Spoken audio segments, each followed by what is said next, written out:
Hello everyone, I'm syncing both cameras. Please don't go anywhere.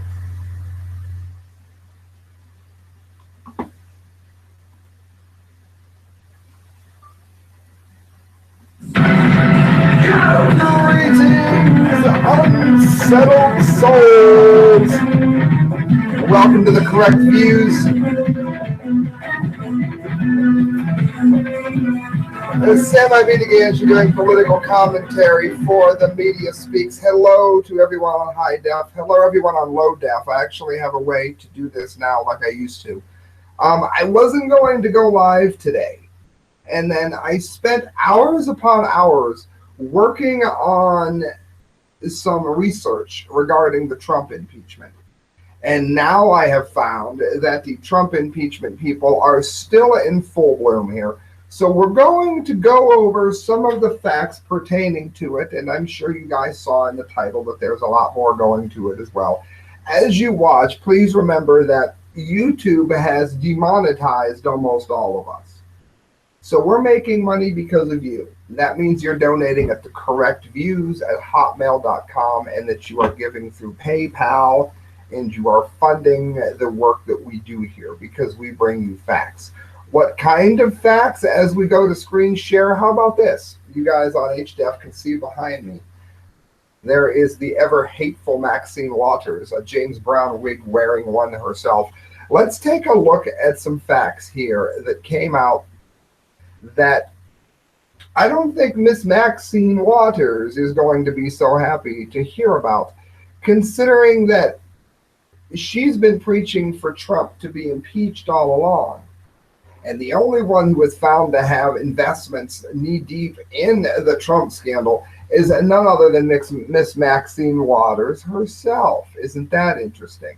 Then we find out later on that the entire Trump scandal that she preaches so heavily about in regards to whether or not Trump did something wrong are all things that have been uncovered in open conversation in newspapers all over everywhere. And I'm now trying to call up the sources I have because wouldn't you know, the moment you go to call them, they'll vanish. But it's fine. They're on here. I will locate them promptly.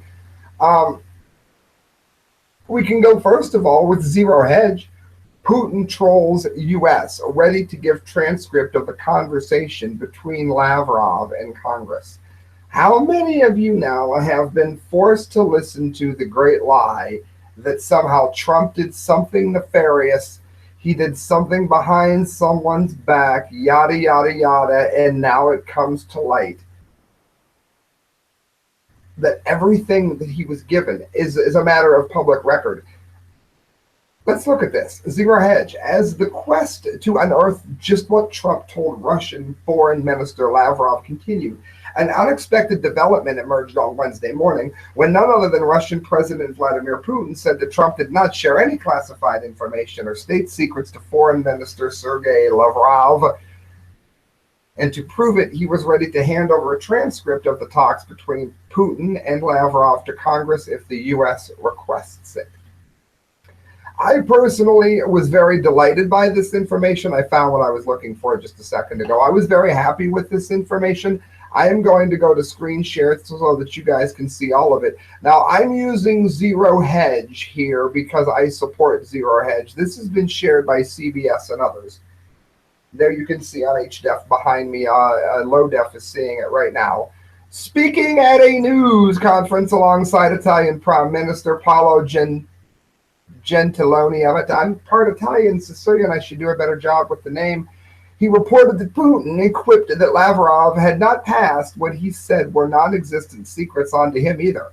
Putin said Russia was ready to hand over a transcript from Putin's meeting with Lavrov over to U.S. lawmakers if that would help reassure them.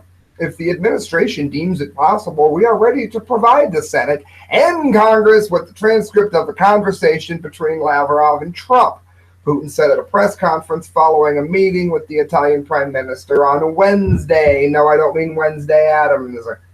While initially Reuters reported, as another source, Reuters reported that Putin was ready to give a recording of the conversation, A subsequent clarification by Reuters quoted a Kremlin aide, Yuskov, as saying Putin is prepared to provide a transcript, not audio. That's because it may not have even had the audio there. It's hard to say. They don't audio everything. Some they do, some they don't. The overreaching, you can read the rest of it there. Hit screen share. I'm not going to read it all to you. 3, 2, 1. You guys know the rules of the show. Let's look at this. Intelligence shows that Islamic State developing a bomb hidden in portable electronics. And you can see that right there. That's the accusation.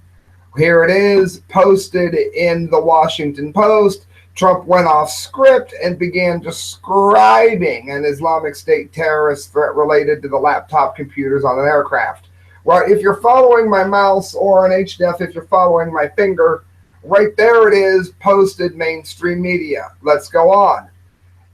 Max Boot, U.S. raid in Yemen led to laptop ban on flights. There it is. The president and foreign minister reviewed common threats from the terrorist organization to include threats to aviation. Follow the mouse, follow the finger, follow the mouse, follow the finger.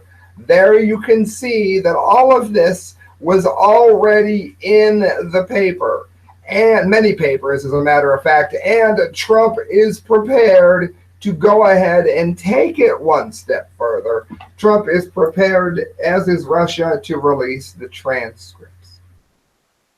Here's what this boils down to, friends. The mainstream media didn't talk about some of the things that Trump talked about because they're too busy with an agenda. Those of us who have been following this and reporting on Real News Now for eons, we knew about this a very long time ago. I want to say that this very show talked about it. The only reason I'm not going to make that claim is I'm not sure which show it was on, and I don't feel like spending 100 years to dig it up because I have over 700 of them. But I promise you I have covered this. It might have been with the Media Speaks, and they have over 1,200 videos, so I'd never find it. But I guarantee we covered it. And that's not saying that I'm so great, because a lot of other people did too. And it boils down to this. The left is infuriated that we have said no to healthcare being destroyed. I don't know about you, but I had a really good healthcare plan prior to Obamacare. I've talked about the time, no, I'm not flipping you off, that I cut the tip of my finger off, which you can see right there rather clearly.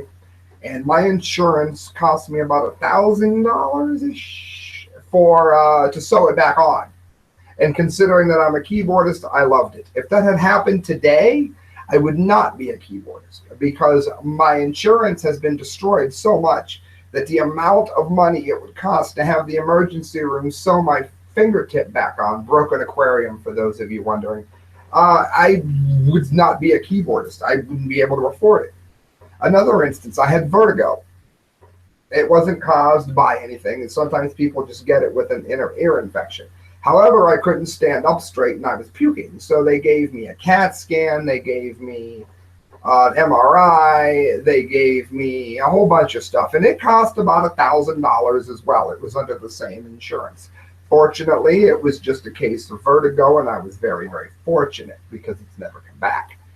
Point here is that if that was to happen now, I would not have a finger, and I would probably still not know whether or not I had brain cancer, because I would not have been able to afford to go to the doctors to find out.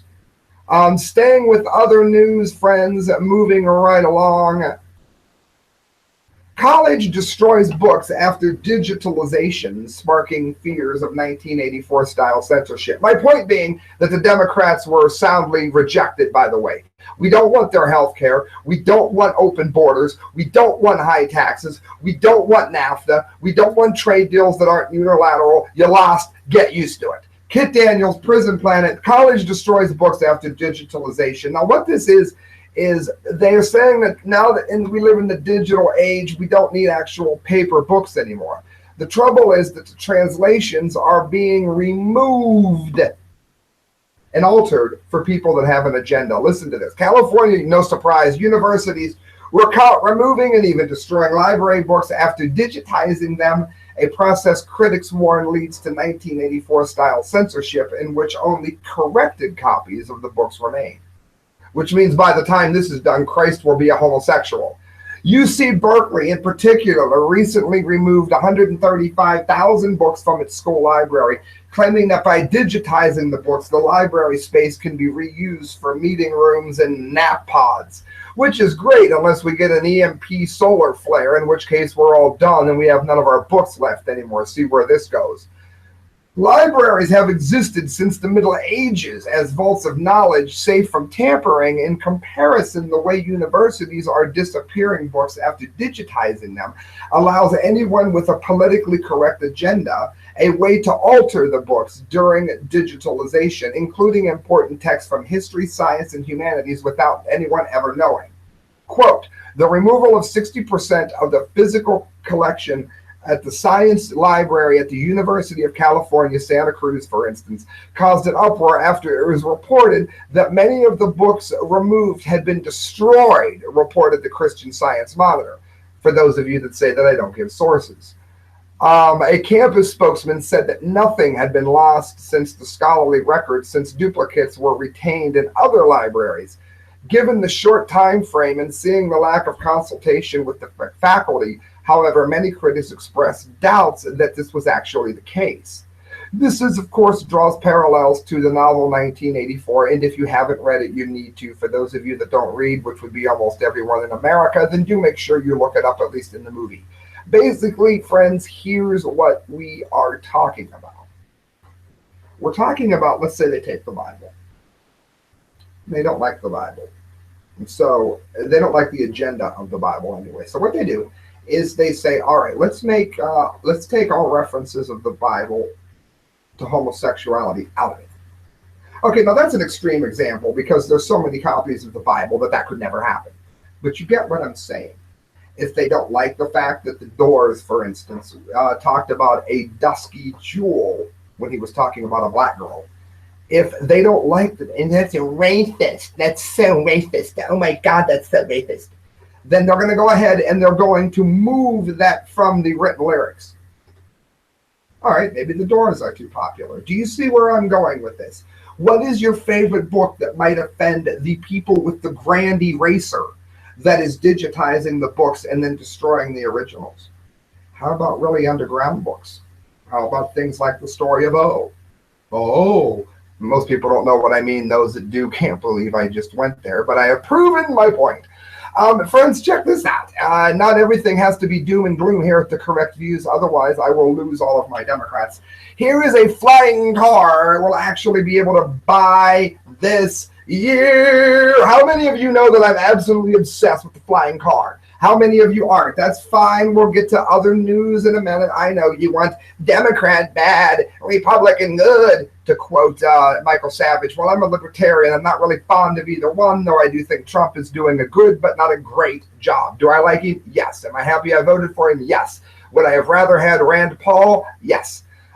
Listen to this. Flying cars are the future, right? In the 1960s, the world imagined a future in which anyone could afford to take a drive above the scenery, but the technology simply never got there. Now, Slovakian startup Aeromobile has announced that it will be launching a flying car this year, and unlike the first prototype unveiled in 2014, this one will be commercially available.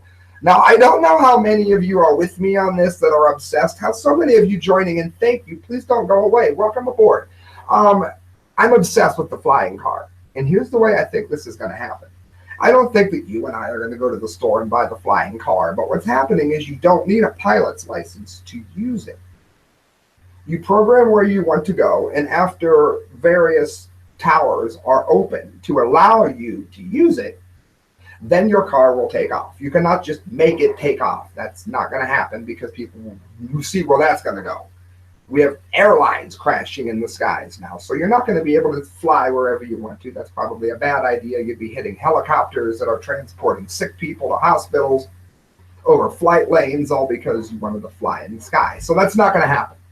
However, imagine a world before gas stations. People said, oh, they're not going to be able to build all those gas stations. They did. There's a million small runways in the United States of America. Like, for instance, I live in Ohio. I know about the Akron Canton Airport, all the major hubs, Cleveland, Toledo, Columbus, blah, blah, blah. However, Sandusky has a little airport up by Cedar Point. How many of you are roller coaster fans? Me? Anyone? Or whatever. They have an airport. There's millions of little airports all over. And there'll be many more cropping up once this takes off. And the first thing that's going to happen is Uber, Lyft, and transportation companies are going to get involved in this. And you'll be driving to the airport, and there'll be these little air taxis that just back and forth, transporting people.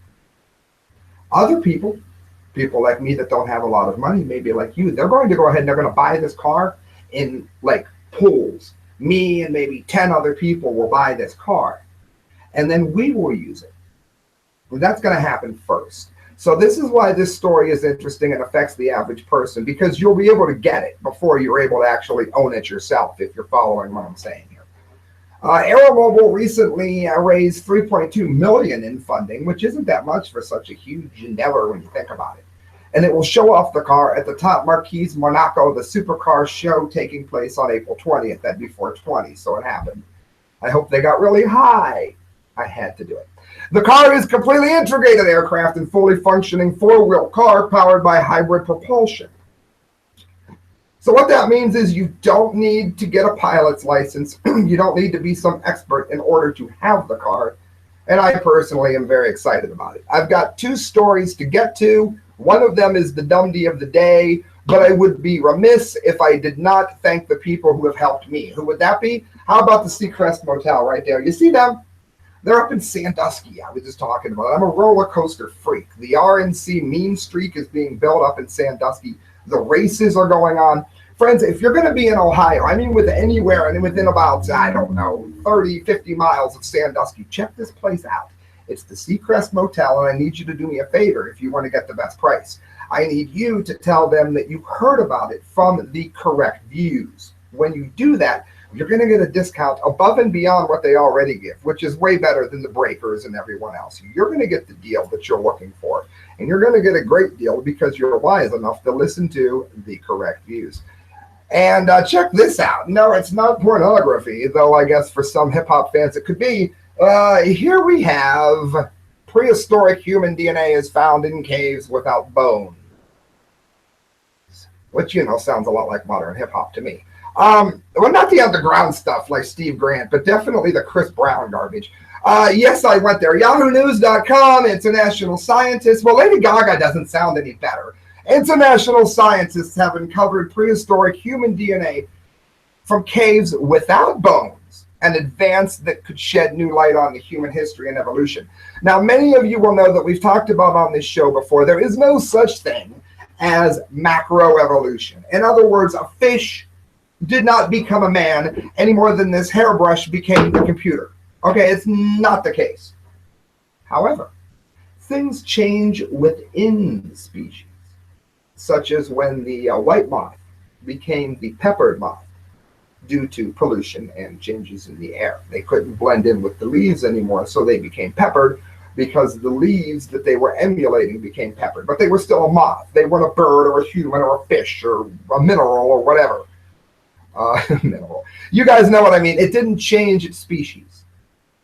Well, listen to this. Maybe we didn't either, which is what we've all known is the case. The study published in the journal Science is based on 85 samples from sediments dating to the Pleistocene period, a period that extended 550,000 years ago until 14,000 years before the modern era. The samples came from 8 caves in Belgium, Croatia, France, Russia, and Spain. And if you don't believe it, blame Putin. Of course, the Democrats do that. It will work for you, too. These archaeological sites are already well known and have been occupied by long-lost cousins of modern humans, Neanderthals and Denisovans, as well as a variety of animals that are now extinct. The work represents an enormous scientific breakthrough, says Antonio Rostas, scientist at Spain's Natural Science Museum in Madrid. We can now tell which species of homicide occupied the cave and which particular stratigraphic level, even when no skeletal remains are present. So the point is, what they're not wanting to say here is God did not create fish so that they could become man, so that they could become whatever. For those of you that don't believe in God, the great Darwin fish did not become the man that we now know as human beings. That didn't happen. Man has evolved within his species. Man has not ever been an ape. He won't ever be an ape. And that includes when someone is as ugly as I am. And that goes on. The Dumbee of the freaking day. Now, the Dumbee of the day is when we talk about the absolute stupidest story that I have seen of the day.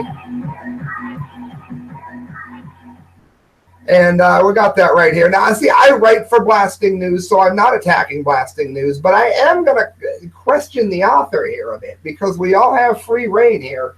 And Heather Tooley, I don't know you, but you just won the Dumbee of the day.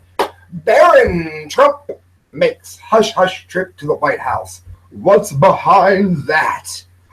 Ooh, what's behind that? Maybe that his father is the president and he visited him. Oh, maybe he was taking school children there to visit his parents, and there were 80 of them, and it took a Secret Service detail a very long time to clear this. That happened, by the way. Oh, there's a mystery. I bet you he snuck in. Barron Trump is waiting in the shadows, and he's going to kill his family. What is wrong with you people? Why do you think he was there? Why do you think it was hush-hush? Ridiculous. Boneheaded. First son, Barron Trump, made a hush-hush trip, like he should have put it on Twitter so he can get himself kidnapped. Made a hush-hush trip to the White House last week. It wasn't reported until Page 6 dished out the interesting scoop on Monday. Apparently, the visit occurred last week, and the 11-year-old son of Donald and Melania Trump was joined by 80 of his classmates. All right, what was he supposed to do? I hear that when he goes to his next school, it's over in New England, he's going to go ahead and they're going to hire somebody to write it in the sky. It's going to say, please kidnap me because I'm an idiot. I didn't make it hush-hush because the media is full of morons. Trump showed fellow classmates what dad does for a living. I thought it was some great mystery. Friends, look, you can read the article. I'm going to scroll down it. By all means, you guys know the rules of the show. Hit pause at any time. Did you want to read it? I hope you read it. It's done. All right, friends, here's what it boils down to. Anything in the whole world that can possibly harm President Trump is going to be done. Okay? We know that allegedly Donald Trump knew somebody who bought a pair of used shoestrings from a vendor on the corner in New York. And that vendor had a friend who had a cousin who had a girlfriend that once knew somebody that lived in Russia. Therefore, we know Trump has Russian ties, and so does his son. At that point, friends, that is how ridiculous it is. You're listening to The Correct Views. Please donate if you can. That's at thecorrectviews@hotmail.com through PayPal. HDef, let me know what you think of the way it looks now. Low Def, let me know what you thought of the live show. And thank you, friends, for listening. I'm going to hush, hush, shut the show off. I wonder why. Maybe I'm just done.